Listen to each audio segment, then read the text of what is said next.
We turn now to Ukraine and recent setbacks for Russian President Vladimir Putin, both diplomatically and on the ground in Ukraine. That blue area is territory retaken by Ukraine in recent days, and they've made some horrific discoveries there. CBS News foreign correspondent Debora Patta reports. This is what Russian troops left behind when they fled Izium in panic. A pine forest of death, more than 400 wooden crosses marking shallow graves, and new allegations of atrocities to add to a list of war crimes so long it numbers over 30,000. It's overwhelming for investigators who've been at it for months now. Multiple torture chambers across the region dispense the terror that kept civilian populations under control. These grim discoveries come after a lightning counter-offensive reclaimed most of the territory seized by Russia in the northeast at the start of the war.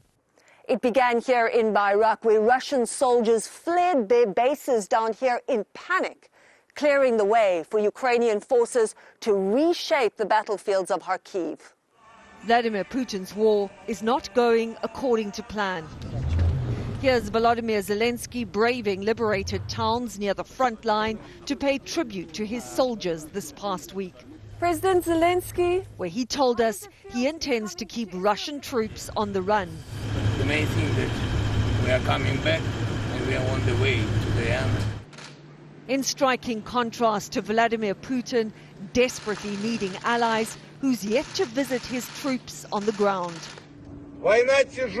Reduced to this, a video showing the leader of the Russian mercenary group Wagner recruiting prisoners for the war in Ukraine, promising freedom in exchange for fighting on the front line. Wagner has been accused of human rights atrocities in Syria and several African nations, raising the haunting fear of more wooden crosses on shallow graves in a country that has already endured unimaginable suffering. Our Debora Patta reporting in Ukraine.